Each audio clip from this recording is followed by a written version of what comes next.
Hong Kong est aujourd'hui un des centres financiers et logistiques majeurs de l'économie mondiale. Ancienne colonie britannique, rétrocédée par le Royaume-Uni à la Chine en 1997, la ville se situe sur la côte sud de la Chine, à l'extrémité du delta de la rivière des Perles, qui comprend également les mégapoles de Shenzhen, Canton et Macao. Avec plus de 65 millions d'habitants, cette zone constitue la plus grande région urbaine du monde. Reconnue pour la qualité de ses entreprises, de ses infrastructures et son niveau de vie très élevé, Hong Kong abrite aujourd'hui 7 millions d'habitants sur un territoire réduit de seulement 1104 km².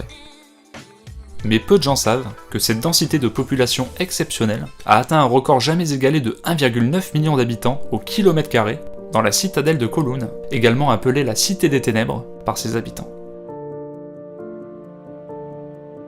La citadelle construite durant le Moyen-Âge pour abriter les soldats impériaux chinois devient au XIXe siècle un enjeu de la guerre de l'opium opposant la Chine au Royaume-Uni. En 1898, les deux pays signent un accord, faisant d'Hong Kong un territoire britannique, mais la citadelle demeure la seule partie de la ville que le gouvernement chinois refusera de céder. Après la Seconde Guerre mondiale, de nombreux réfugiés s'y installent, construisent des maisons, et la population y atteint 5000 personnes. À partir de la prise de pouvoir de Mao en 1949, le gouvernement de Hong Kong décide de ne plus intervenir dans la cité de Kowloon car cet espace devient incontrôlable. Conséquence immédiate de cette décision politique, plus de taxes ni de contrôle de police et plus aucune gestion de l'eau, des déchets ou de la construction. Les triades chinoises prennent alors le contrôle du trafic de drogue et de la prostitution et les loyers extrêmement faibles continuent d'attirer les familles pauvres de Hong Kong. Le nombre d'habitants ne cesse d'augmenter, pour atteindre en 1987 le chiffre ahurissant de 50 000 personnes réparties sur à peine 3 hectares, soit une surface équivalente à 4 terrains de football, ce qui nous donne une densité de population astronomique de 1,9 million d'habitants au kilomètre carré. Mais l'anarchie de la citadelle devint rapidement un problème d'image pour les autorités, car à côté de cela, la ville de Hong Kong commence à s'enrichir et se moderniser de plus en plus. En 1987, les autorités décident de démolir la cité et d'évacuer ses habitants. Un processus qui débutera en 1991 pour finir un an plus tard. Le gouvernement aura finalement dépensé près de 3 milliards de dollars hongkongais pour reloger et obtenir des compensations financières aux habitants et commerçants de Kowloon. Après la démolition du site en 1993, les autorités de la ville décident d'y construire un parc. On y retrouve d'ailleurs une maquette de Kowloon à l'image de ce qu'elle était juste avant qu'elle ne soit démolie. Certes, Kowloon City fut entièrement démolie, mais elle n'a jamais cessé de faire parler d'elle et inspire toujours autant des œuvres de fiction. Aujourd'hui, le tracé du parc de la citadelle est calqué sur celui de l'ancienne cité de Kowloon et témoigne encore aujourd'hui de l'existence de cette cité des ténèbres hors du temps.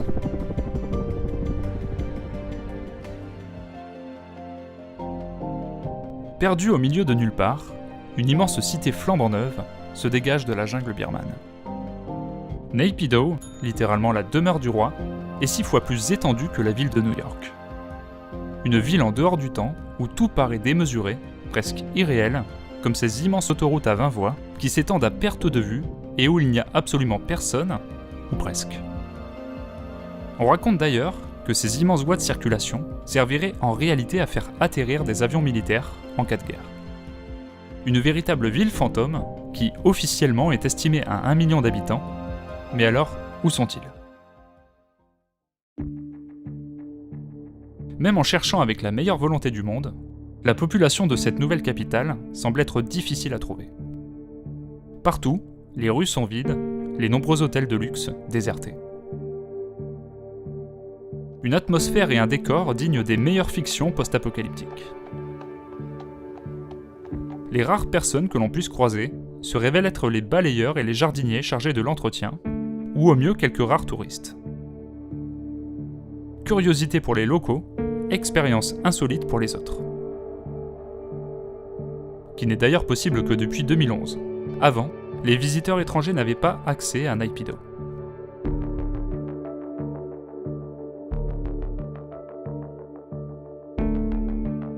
Dans l'immensité de cette ville fantôme, on peut apercevoir le Parlement birman, bien gardé au sein d'un vaste complexe de 32 bâtiments décorés avec faste, et protégée par des douves, telle une forteresse féodale, avec seulement 3 ponts pour y accéder. Les autres rares attractions que l'on peut y trouver sont une réplique de la grande pagode Shwedagon de Rangoon, haute de 99 mètres, entièrement recouverte de feuilles d'or, où on peut croiser au meilleur des cas une dizaine de visiteurs. 4 immenses terrains de golf sont également de la partie, tout comme un grand jardin zoologique pouvant accueillir jusqu'à 100 000 visiteurs. Quant à la conception urbaine de cette étrange capitale, elle ne ressemble en rien à ce que l'on a l'habitude de voir. Il n'y a même pas de centre-ville ou de panneaux de signalisation routière, comme pour décourager les éventuels visiteurs qui voudraient s'y aventurer. Cette immense cité n'est finalement ni plus ni moins qu'un ensemble de zones divisées froidement en secteurs, tous affectés à une fonction.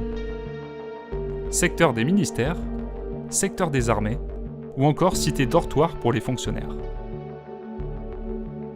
Étrange et singulière, l'histoire de Naypyidaw commence le 6 novembre 2005 à 6h37.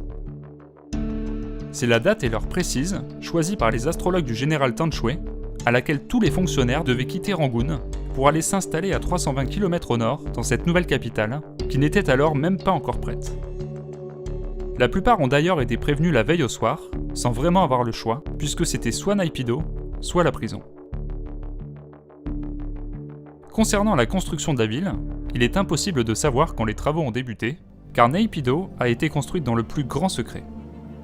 On sait en revanche qu'elle aurait coûté près de 4 milliards de dollars, une somme considérable pour un pays qui dépense à peine 0,4% de son PIB pour la santé de ses citoyens, soit l'un des taux les plus faibles au monde. Quoi qu'on en dise, les raisons de cette soudaine délocalisation demeurent toujours obscures. Officiellement, c'est la volonté stratégique de rendre plus accessible la capitale à la population en l'installant au centre du pays. Cette situation géographique la prémunirait également beaucoup mieux d'une éventuelle invasion, contrairement à Rangoon, accessible par voie maritime et donc beaucoup plus vulnérable aux attaques militaires. Officieusement, plusieurs raisons sont invoquées. Une crise mégalo du chef de la junte militaire Tanchwe, des prévisions et calculs de son astrologue qui lui aurait prédit sa chute s'il ne changeait pas de capitale, ou le souhait de s'extraire d'éventuels mouvements de contestation populaire, toujours possibles à Rangoon, comme ce qui s'est déroulé dernièrement avec le coup d'état militaire et les manifestations qui ont suivi en février 2021. En tout cas, nul ne le sait vraiment. Autrefois nommée Batavia par les colons néerlandais, la capitale de l'Indonésie fut rebaptisée Jakarta en 1945, année où le pays regagnait son indépendance. Cet ancien port de commerce, rendu essentiel par les colons portugais, anglais et néerlandais, fait désormais partie avec Tokyo et Sao Paulo des 3 plus grandes aires urbaines du monde, avec une population estimée à plus de 35 millions d'habitants. Jakarta est également l'une des villes les plus denses de la planète, avec une densité de population qui y atteint près de 15 000 habitants au kilomètre carré. C'est durant les années 50 que le président Sukarno entreprit de grands travaux pour donner à Jakarta un aspect monumental. Ainsi, de nombreux projets ont été conçus, planifiés et initiés sous sa présidence, comme le monument national, la mosquée Istiklal, le Parlement ou encore le stade Gelora Bung Karno. Ce type d'urbanisme n'est d'ailleurs pas sans rappeler celui des grandes capitales européennes, jonchées de monuments et de grandes artères mettant en valeur les paysages urbains. Jakarta devenait alors la capitale d'une nation dynamique et puissante. C'est sous la présidence de Suharto que Jakarta prend la forme que l'on connaît de nos jours. Entre 1966 et aujourd'hui, la ville renforce son influence politique et économique en raison de sa forte urbanisation et de son attractivité économique et migratoire grandissante. Des immeubles de grande hauteur commencent à voir le jour, notamment dans les centres commerciaux et financiers, faisant du Grand Jakarta la mégapole la plus vaste et la plus densément peuplée d'Asie du Sud-Est. Malheureusement, cette évolution galopante et incontrôlée entraîne la ville de Jakarta vers un déclin étroitement lié à sa situation géographique. En effet, les dernières études montrent qu'un tiers de la mégapole sera complètement submergé par les eaux d'ici 2050. Outre le fait que le niveau des océans s'élève chaque année à cause de la fonte des glaces, le sol de Jakarta s'affaisse en moyenne de 10 à 25 cm par an depuis 2008, et près de la moitié de la ville se situe déjà sous le niveau de la mer. Cet affaissement soudain est directement lié au développement urbain frénétique que connaît la ville. De plus, ces dernières années, les besoins en eau ont considérablement augmenté en parallèle de la construction de nombreux gratte-ciel qui contribuent à alourdir les charges qui pèsent sur le sol. Le pompage massif des eaux de la nappe phréatique, ajouté à l'imperméabilité des sols bétonnés à 97%, qui ne permettent plus l'infiltration des eaux de pluie, ont conduit inexorablement à son assèchement et à l'affaissement des sols qui en résultent. Pour éviter que 4 à 5 millions de personnes se retrouvent sous les eaux d'ici 2050, le président indonésien a donc annoncé en 2019 une décision spectaculaire. Jakarta déménagera dans une nouvelle capitale qui sera construite ex nihilo à 1500 km de là, à l'est de l'île de Bornéo. Même si cela paraît difficilement réalisable, la nouvelle capitale doit accueillir ses premiers habitants dès 2024. Pour ce faire, un budget colossal de 32 milliards de dollars est alloué au projet, qui doit normalement s'étaler jusqu'en 2040. Contrairement à l'image du Jakarta monumental et puissant des années 50, le président actuel cherche à inscrire la ville nouvelle dans un processus de développement durable basé sur l'utilisation d'énergie propre. La future capitale sera aussi dotée d'une immense canopée artificielle, recouverte de panneaux photovoltaïques, d'infrastructures de transport sur plusieurs niveaux, alliant transport en commun, transport individuel et voies piétonnes, ou encore des parcs et places publiques servant à aérer les espaces entre les gratte-ciel et les autres bâtiments. Finalement, les autorités indonésiennes espèrent que la moitié de la population de Jakarta aura migré vers la nouvelle capitale d'ici 2040. Parmi les projets dévoilés, on remarquera celui du futur palais présidentiel, prenant la forme d'un immense Garuda, l'aigle mythologique hindou, emblème de la nation. Finalement, les images décrivent la nouvelle capitale comme une ville au style architectural écofuturiste, très en vogue ces dernières années. Pourtant, cette dernière ne fait pas l'unanimité, que ce soit à cause de son coût exorbitant, de son architecture ou du fait que sa construction implique la déforestation partielle d'une zone de 60 000 hectares de forêt, presque vierge et préservée. De plus, l'île de Bornéo est connue pour ses orang-outans en voie d'extinction, et le site de réhabilitation des animaux à la vie sauvage se trouve non loin du lieu d'implantation de la future capitale. Enfin, la région est déjà menacée par la déforestation et les inondations depuis plusieurs années. La construction de routes, tant autour de la nouvelle métropole que pour la production et l'acheminement de toutes les matières premières nécessaires à sa construction, pourrait donc encore aggraver la situation. Affaire à suivre. Avec plus de 24 millions d'habitants, le Caire est à ce jour l'une des 10 villes les plus peuplées et les plus denses de la planète. Réputée pour ses bouchons interminables, la capitale égyptienne est profondément saturée et connaît une augmentation régulière de sa population tout à fait sidérante de 2 millions de nouveaux arrivants chaque année. À ce rythme ahurissant, la ville pourrait presque doubler sa population d'ici 2040 pour atteindre près de 40 millions d'habitants, soit presque autant que la population du Grand Tokyo, la plus grande mégapole actuelle de la planète. Pour répondre à cette croissance infernale, désengorger la capitale et soulager les infrastructures qui peinent à suivre la cadence, le gouvernement égyptien a décidé en mars 2015, sous l'impulsion du président Al-Sisi, de donner vie à un projet vieux de 50 ans, sans cesse repoussé, celui de créer ex nihilo, en plein désert, une immense ville nouvelle qui doit devenir officiellement la future capitale du pays. Il s'agirait de grandir. Et oui, il s'agirait de grandir. La nouvelle capitale administrative, comme on l'appelle pour le moment, est en construction depuis 2016 à 45 km à l'est du Caire. Une cité satellite de plus qui viendra ceinturer la ville, comme une vingtaine d'autres villes nouvelles qui ont émergé autour de la capitale depuis la fin des années 70, mais cette fois-ci dans de toute autre proportion. Budgétisée à 58 milliards de dollars, soit presque la moitié du montant de la dette nationale, cette gigantesque opération immobilière est presque entièrement financée par des investisseurs étrangers, principalement émiratis, saoudiens et chinois. Ce projet pharaonique, reconnu comme le plus gros chantier d'Afrique, éclipse littéralement celui du nouveau canal de Suez, inauguré en 2015 pour un montant de 8 milliards de dollars. Entre autres constructions pharaoniques, on recense par exemple le nouveau palais du gouvernement, ou celui du Parlement qui sera 3 fois plus grand que l'actuel, avec en son sein un immense hémicycle qui pourra accueillir jusqu'à 1000 députés. 1200 lieux de culte sont aussi prévus dont la plus grande église du Moyen-Orient, la cathédrale de la Nativité du Christ, ou encore la mosquée Al-Fatah Al-Alim, désormais la plus grande d'Égypte, inaugurée toutes les deux en 2019. Afin de relier la nouvelle capitale et éviter de nouveaux engorgements, les urbanistes ont planifié un vaste réseau de transport, dont une autoroute à 12 voies, 2 nouvelles lignes de métro et même un nouvel aéroport.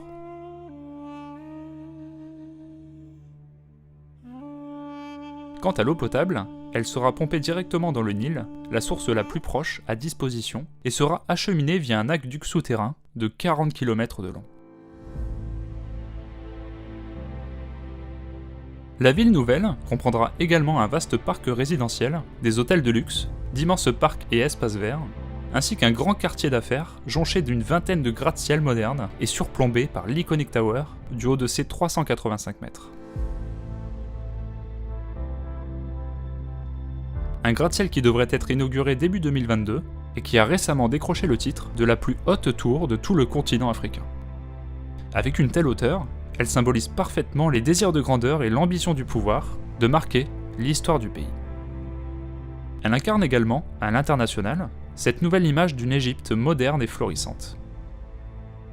Le gouvernement égyptien a par ailleurs investi 3 milliards de dollars pour déménager ses 36 ministères et près de 50 000 fonctionnaires d'ici la fin de l'année. Grande comme 7 fois Paris intramuros, ce qu'on surnomme déjà le nouveau Dubaï s'étendra sur près de 700 km² et se destine à accueillir d'ici les 20 prochaines années 6 millions d'habitants répartis dans 1 million de nouveaux logements. Mais dans les faits, peu d'habitants du Caire auront les moyens de venir y vivre. Seules les classes moyennes et les plus aisées pourront accéder à ces nouveaux logements, car il faudra débourser en moyenne la somme de 100 000 $ pour acquérir un appartement dans la nouvelle capitale. Une somme considérable pour un pays qui compte près de 30% de sa population sous le seuil de pauvreté, remettant en cause le but premier du projet, celui de résoudre la surpopulation et l'engorgement de l'actuelle capitale, car l'immense majorité des Égyptiens n'auront absolument pas les moyens de s'y installer.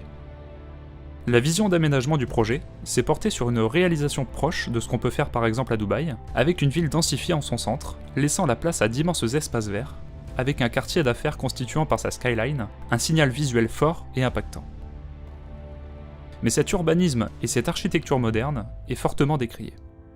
On reproche notamment son manque d'authenticité culturelle, qui est pourtant très riche en Égypte, trop calqué sur le style international des grandes villes modernes standardisées. Enfin, les détracteurs les plus pessimistes craignent une future bulle immobilière liée à un retrait éventuel des investisseurs étrangers, et d'autres pointent le fait que cette nouvelle capitale ne serait qu'une ville faite pour les riches, excluant les populations modestes du Caire, créant ainsi une sorte de clivage entre ville nouvelle riche et ville ancienne pauvre. Si ces projections se vérifient, cela pourrait mettre en péril les intentions premières de cette nouvelle capitale, qui sont de désengorger le Caire et de soulager sa croissance démographique. En conclusion, la réussite de ce projet laisse quand même perplexe bon nombre d'urbanistes, au regard des nombreuses villes nouvelles qui n'ont jamais été terminées autour du Caire, et où le taux de logements inoccupés grimpe parfois jusqu'à 75%, et où les systèmes de transport en commun sont inexistants.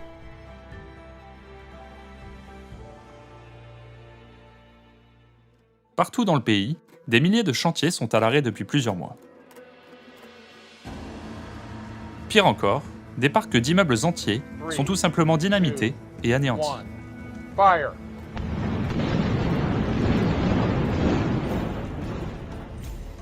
Acte de sabotage massif ? Même pas, puisque si les bâtiments sont détruits, c'est sur ordre du gouvernement du pays le plus peuplé du monde. Alors, pourquoi la Chine ne parvient-elle pas à finir ses chantiers et abat même de nombreuses nouvelles constructions ? Pour bien comprendre ce phénomène, il faut faire un rapide retour en arrière. Depuis plus de 30 ans, la Chine réalise un développement économique exceptionnel. Longtemps surnommée l'usine du monde, la Chine est devenue un maillon essentiel de la mondialisation.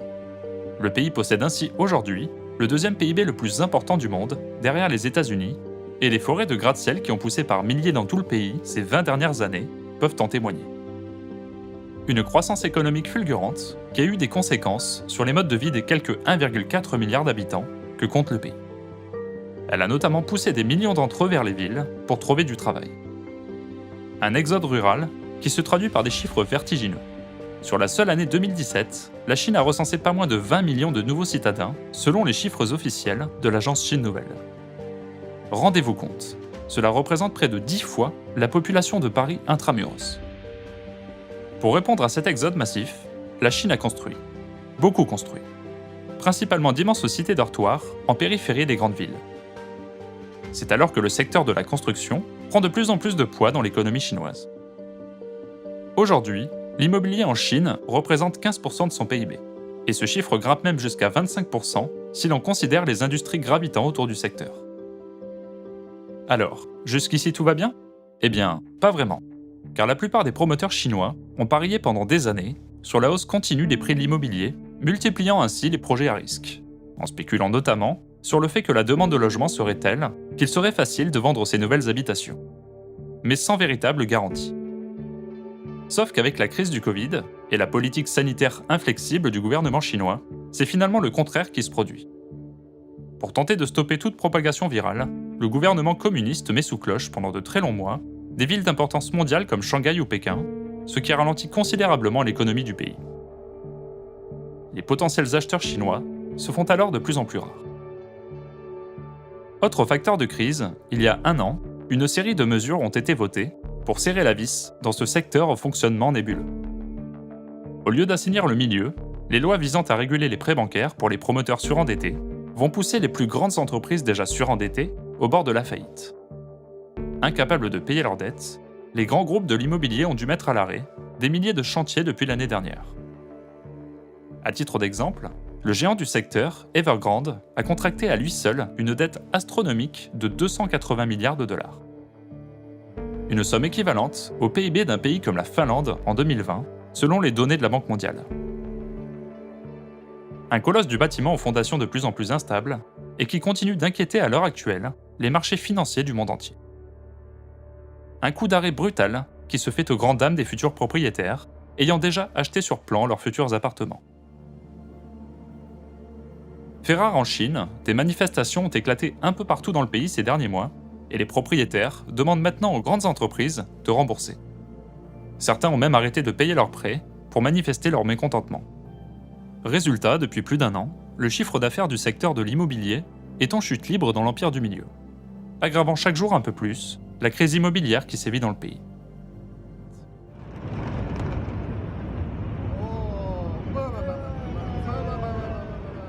En effet, pour certaines entreprises, le seul coût d'entretien des immeubles vides encore en chantier sont insoutenables, et la destruction de l'ensemble est devenue la seule option possible.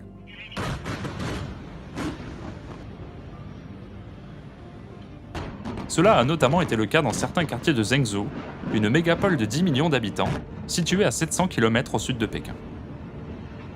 Mais il y a plus. Pour d'autres complexes immobiliers, ces démolitions sont directement demandées par le gouvernement chinois. À l'arrêt depuis de nombreuses années, ces ensembles sont jugés trop vétustes avant même la fin de leur construction. Ils sont alors dynamités pour laisser la place à de nouvelles bâtisses, comme à Kunming, au sud du pays. Enfin, d'autres immeubles sont abattus pour que le marché immobilier chinois ne s'effondre pas davantage. Aujourd'hui, l'offre de logements est bien plus importante que la demande, alors, pour que les cours des prix ne s'effondrent pas totalement, la Chine doit donc réduire son parc immobilier, encore inoccupé. Difficile d'estimer le nombre de bâtisses tombées ou devant être démolies, l'information étant soigneusement gardée secrète par les autorités chinoises. Dans tous les cas, la tâche s'annonce colossale, puisque dans tout le pays, on estime qu'il y a plus de 40 millions de logements vides. La frénésie de construction avant la crise était telle que certaines villes sont sorties de terre en quelques années seulement, sans que personne ou presque ne vienne y habiter. Le cas le plus célèbre est celui d'Ordos, une métropole qui peut accueillir plus d'1 million d'habitants, mais qui ressemble davantage aujourd'hui à une véritable ville fantôme. Un lieu désert qui paraît presque irréel, avec de gigantesques infrastructures, comme ce stade qui a coûté aussi cher que le stade olympique de Pékin, et qui ne profite malheureusement à personne. Ville attractive par excellence, Dubaï est aujourd'hui en train d'être victime de son succès. D'ici les 20 prochaines années, sa population devrait quasiment doubler, avec un afflux de plus de 2,5 millions de résidents supplémentaires. Pour anticiper ce nouveau défi stratégique et essayer de rendre la ville plus durable qu'elle ne l'est aujourd'hui, les autorités émiraties ont mis en place le plan Dubaï 2040. Une nouvelle doctrine édictant les règles d'urbanisme pour le futur de la cité émirati. Et cette nouvelle feuille de route a donné des idées à certains cabinets d'architectes pour proposer leur vision du futur à Dubaï. C'est ainsi que l'agence ZN Aerospace, qui n'en est pas à sa première proposition grandiloquente, a imaginé un concept tout à fait novateur, baptisé Downtown Circle. Fini les immenses tours verticales qui font la skyline de Dubaï, l'agence d'architecture a voulu complètement retourner le modèle, en proposant un gratte-ciel à l'horizontale. Un défi complètement fou et révolutionnaire qui pourrait bien changer radicalement le visage de la ville. Le Downtown Circle, tel que voulu par les architectes, ne serait pas au niveau du sol, mais bel et bien perché à plus de 550 mètres de haut. D'une circonférence de 3 km, il doit passer la bague au doigt du bâtiment le plus emblématique de la ville, à savoir la tour Burj Khalifa.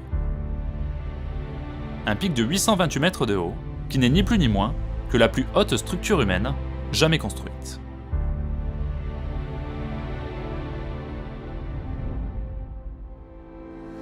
Depuis plus de 20 ans déjà, Dubaï rêve de vivre dans les cieux, et nous l'illustre encore une nouvelle fois avec cette vision ultra-futuriste du Downtown Circle. Cette immense structure ne sera pas pleine. Seul le contour servirait de décor pour la vie des futurs habitants. Le tout ressemblant à une bague ou à un donut géant pour les plus gourmands. Une forme qui n'a pas été choisie au hasard, mais bel et bien pour sa stabilité, selon les architectes. Cet édifice, sorti tout droit d'un film de science-fiction, doit devenir selon ses concepteurs une véritable référence de durabilité urbaine au Moyen-Orient. Il combine en effet le besoin de logement et la volonté écologique avec le zeste de futurisme et de folie qui forge l'identité de la ville de Dubaï. L'accent est d'abord mis sur les conditions de vie dans un tel bâtiment. Les architectes veulent établir un microclimat à l'intérieur de l'édifice, loin de la chaleur étouffante et du smog de pollution qui règne dans le reste de la cité émirati. Leur solution réside alors dans les 5 gigantesques piliers qui doivent soutenir la structure. Ils contiendront d'immenses purificateurs d'air développés par l'équipe d'architectes. Une purification à grande échelle qui doit être effective à l'intérieur, mais aussi à l'extérieur du bâtiment, dans toute la zone située entre les 5 piliers de l'anneau. Côté énergétique, l'électricité proviendra des nombreux panneaux solaires fixés sur l'anneau. Le point culminant intérieur, appelé Sky Park, est imaginé tel un espace vert, reliant les 5 étages de la structure, et permettant de faire vivre tout un écosystème urbain. Le parc est également pensé pour y pratiquer l'agriculture. À l'intérieur de cette bulle d'un genre nouveau, tous les équipements pour vivre en autonomie sont prévus. Zones résidentielles, écoles, mais aussi centres commerciaux, espaces verts et même des champs agricoles doivent parsemer le sol de cette structure ultramassive. Autre innovation, les transports en commun seront directement intégrés dans la structure. Un tramway électrique aérien doit parcourir l'anneau d'un bout à l'autre à une vitesse de 100 km/h. L'objectif annoncé est de faire que toute personne y habitant puisse se déplacer d'un bout à l'autre en 20 minutes maximum. NEOM est le programme phare du plan Vision 2030, rêvé par l'Arabie Saoudite. Derrière ces 4 lettres se cache en réalité une ambition titanesque, visant ni plus ni moins à réaliser ce qu'aucun autre n'a osé entreprendre à ce jour. La construction ex nihilo d'une immense mégapole futuriste en plein milieu du désert saoudien. L'étymologie du mot néom n'est d'ailleurs pas sans rappeler cette ambition, puisqu'il reprend le mot grec néo, qui signifie nouveau, et la première lettre du mot arabe mostaqbal, qui signifie avenir. Et pour cette nouvelle cité radieuse, rien ne semble trop beau, ni trop grand, car la mégapole s'étendra au nord-ouest du pays, nichée entre le golfe d'Aqaba, la mer Rouge et la Jordanie, sur plus de 26 500 km². Une immense superficie équivalente à 250 fois la taille de Paris, ou d'un pays entier comme la Belgique. Un immense terrain de jeu, aujourd'hui recouvert de sable, où doivent éclore plusieurs villes révolutionnaires. C'est le cas d'Oxagon, qui ambitionne de devenir la plus grande structure flottante du monde. Un hexagone de 7 km de diamètre, qui sortira des eaux près des rives de la mer Rouge, et devant héberger à l'horizon 2030 près de 90 000 habitants. Si pour l'instant Oxagon n'est visiblement qu'un plan 3D, il doit devenir le port nouvelle génération de Neom, avec une chaîne d'approvisionnement entièrement automatisée, et devrait profiter de sa proximité avec le canal de Suez pour se connecter au reste du globe et devenir ainsi une nouvelle plaque tournante du commerce maritime et de l'innovation technologique.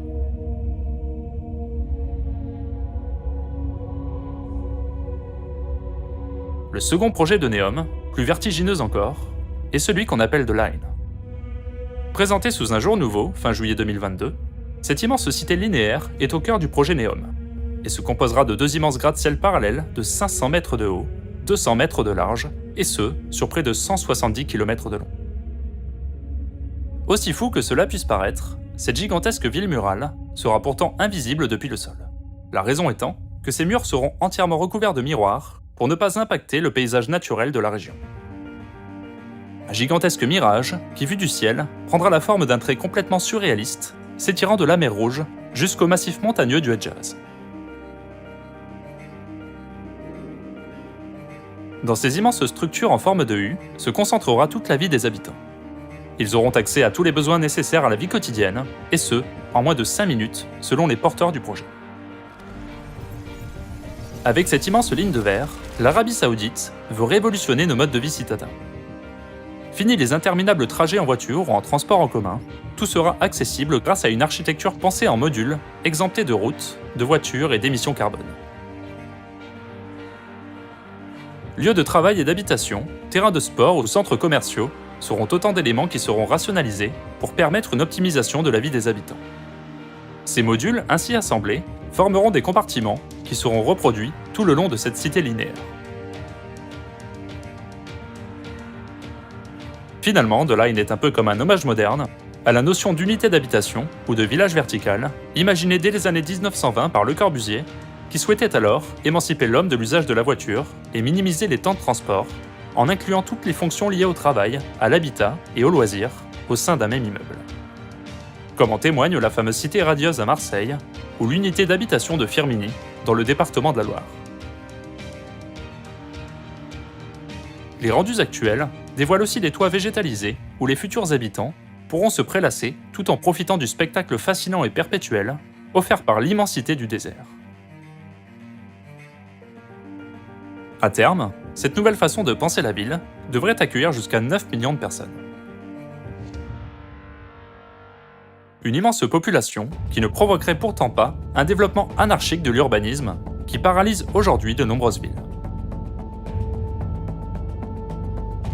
En effet, avec son concept d'urbanisme à gravité zéro, caractérisé par une accessibilité immédiate aux aménités, une verticalité et une compacité poussées à l'extrême, la mégapole miroir, comme on la surnomme déjà, optimisera l'espace d'une façon sans précédent. En effet, elle limitera significativement l'emprise au sol, puisqu'elle s'étendra sur seulement 34 km², soit 3 fois moins que Paris intramuros. The Line deviendrait alors, et de loin, la ville la plus densément peuplée du monde, avec près de 265 000 habitants au kilomètre carré. En guise d'illustration, voyez par exemple à quoi ressemblerait Manhattan avec ce type d'urbanisme.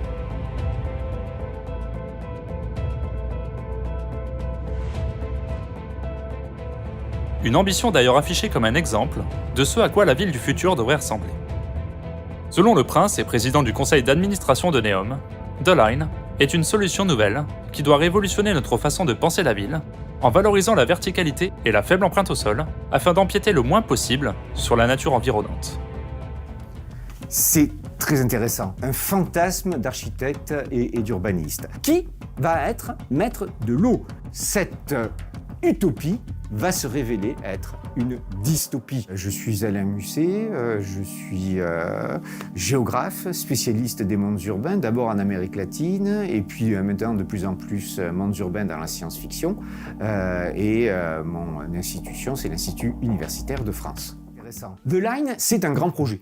C'est un projet urbain, c'est même qualifié parfois de projet de civilisation, et c'est le projet chéri du prince héritier d'Arabie Saoudite, puisqu'il veut se placer dans une perspective vers 2030. L'idée, c'est de construire donc une ligne qui va être hyper moderne, qui va être intelligente, qui va être écologique, et qui va réunir, on annonce 1 million d'habitants, qui devrait attirer chaque année à peu près 5 millions de touristes. C'est un projet pour changer l'image de l'Arabie et pour la faire entrer, je veux dire, même pas dans le 21e siècle, de la faire entrer dans le 22e siècle. Et c'est pour ça que c'est si important pour ce personnage qui est très controversé, qui est le prince héritier d'Arabie Saoudite.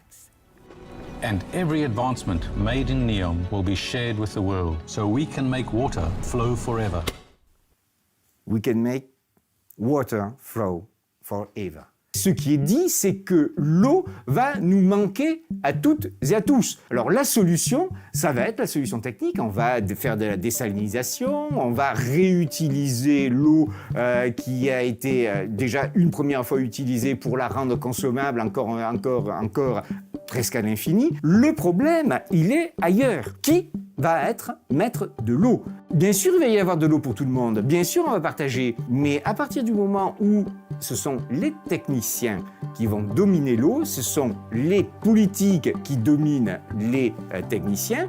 Et donc, comment va se faire le partage? Il y a des villes, aujourd'hui, et c'est arrivé en Afrique du Sud, où on dit il nous reste de l'eau jusqu'à 3 mois. Après, il n'y en aura plus. Qu'est-ce qu'on fait? Donc, il faut rationner. Je peux vous rassurer, c'est toujours les mêmes qui sont rationnés. Donc, on nous dit, là, regardez, c'est très très bien, on va distribuer, on va créer de l'eau en claquant des doigts, mais en créant de l'eau, on crée de la dépendance. On a Mad Max Fury Road, où on voit comment l'eau va assujettir des peuples entiers.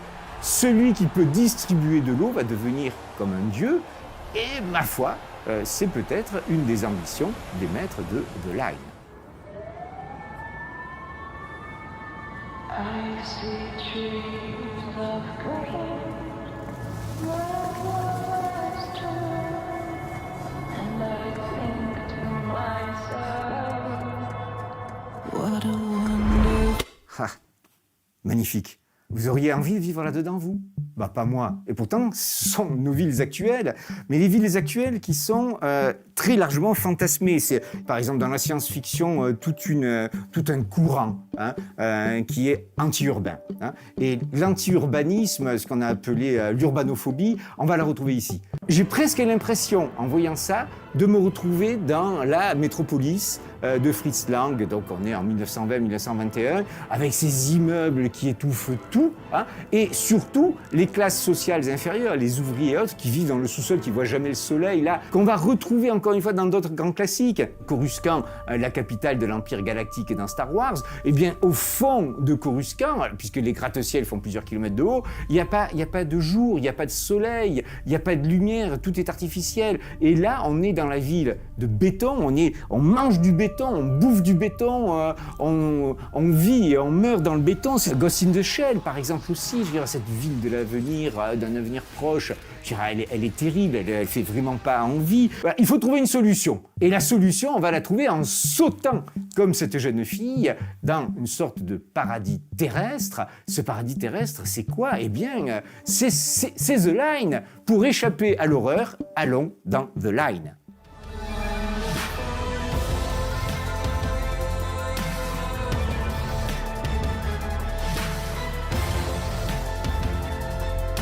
Voilà, ça y est, on a la solution. Je veux dire, on a la ville nature, une archéologie. Archéologie, c'est-à-dire architecture et écologie. Il n'y a pas l'architecture destructrice de l'environnement de l'autre et l'écologie qu'il faut préserver.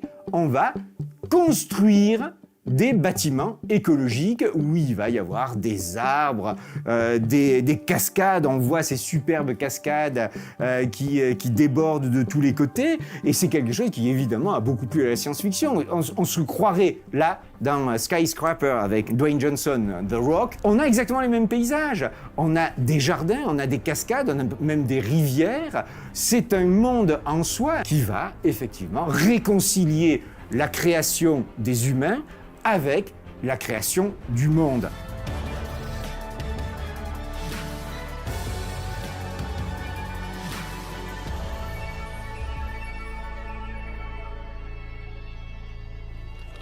Et voilà, on arrive sur la terrasse. Elle me rappelle quelque chose. Dans Altered Carbon, il y a Suntouch House, qui est une de ces bâtiments gigantesques, qui est aussi une archéologie, évidemment.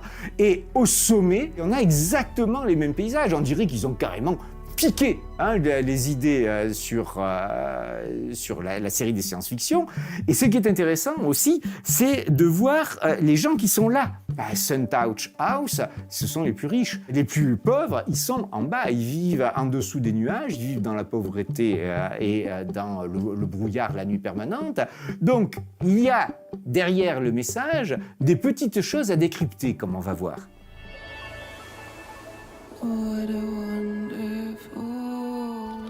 De nouvelles merveilles.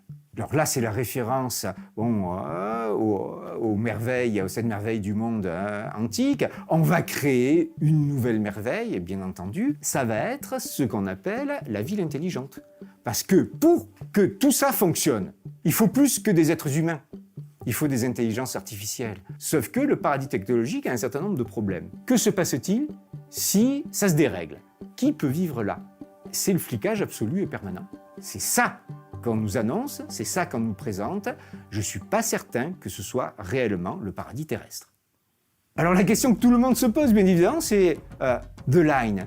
C'est l'utopie ou c'est une dystopie? On a effectivement une petite merveille, on l'a dit, une sorte de paradis sur Terre, mais derrière, il y a toutes les implications sociales, politiques, économiques, culturelles, qui font que, en fait, un projet de ce type-là ne fait que élargir la fracture entre les plus aisés et les autres. Cette utopie, comme à peu près toutes les utopies, va se révéler être une dystopie. Donc je crois qu'on peut, plutôt que de chercher l'utopie ou la dystopie, essayer de trouver une autre voie.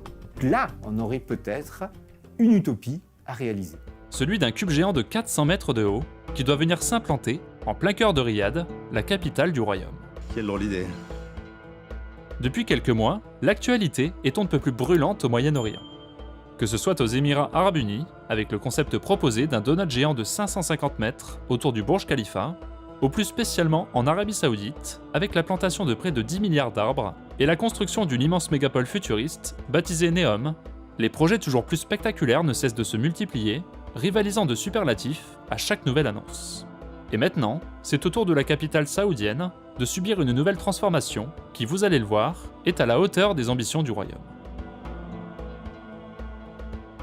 Ce jeudi 16 février 2023, le ministère saoudien des Affaires étrangères a confirmé officiellement le lancement de la construction de New Murabba.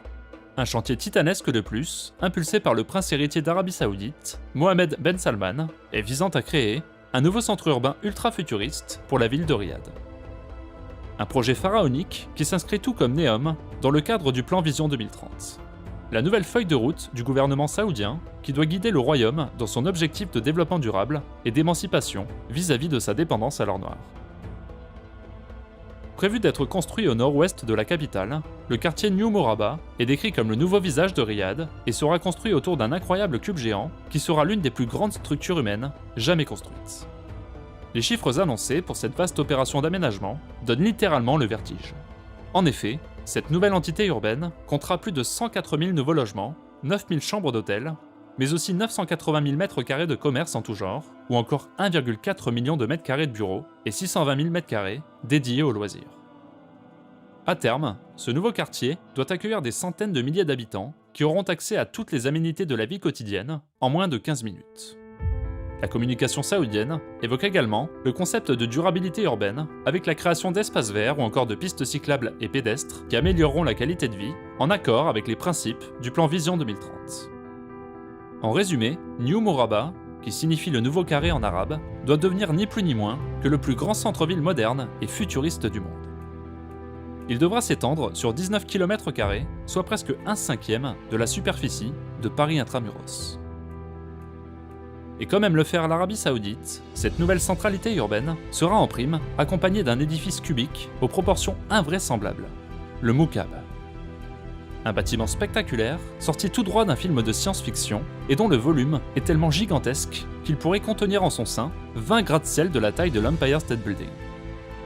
En effet, la pièce maîtresse de ce nouveau quartier est conçue pour mesurer 400 mètres de hauteur, mais également en largeur et en longueur, venant ainsi redéfinir en profondeur la skyline de Riyad. Avec de telles dimensions, il deviendra au passage le plus haut bâtiment de la capitale, détrônant les 385 mètres du plus haut gratte-ciel du quartier financier du roi Abdallah. Et se placera en deuxième position dans le royaume, derrière les murs géants de la ligne, qui doivent atteindre les 500 mètres de haut. Un volume impressionnant et complètement démesuré, à l'intérieur duquel se trouveront 2 millions de mètres carrés de boutiques, mais également 80 lieux de divertissement, d'art et de culture, dont une université de technologie et de design, des théâtres, salles de concert, galeries d'art ou encore un musée emblématique, avec l'objectif ambitieux d'attirer les touristes du monde entier. Comme pour The Line, l'annonce a été accompagnée d'une vidéo aux accents futuristes et même fantastiques, à la croisée d'un épisode de Game of Thrones et du dernier Avatar de James Cameron. L'objectif affiché est ici de proposer une expérience immersive inédite et de révolutionner les modes de consommation. En effet, à l'intérieur du cube, une immense tour en forme de spirale doit venir s'insérer sous un immense dôme. Une sorte de Truman Show revisité, avec un écran géant qui projettera un environnement holographique et modulable à souhait, afin de proposer un spectacle visuel saisissant aux visiteurs de ce centre commercial nouvelle génération. En effet, la vidéo de présentation parle surtout de restaurants et d'une expérience d'achat complètement réinventée. En tout cas, la communication saoudienne affirme son ambition de faire de cet immense cube la première destination immersive et expérientielle du monde, avec un slogan affiché, le Moukab est une passerelle vers un autre monde, en plus de devenir la nouvelle icône culturelle mondiale de la capitale saoudienne.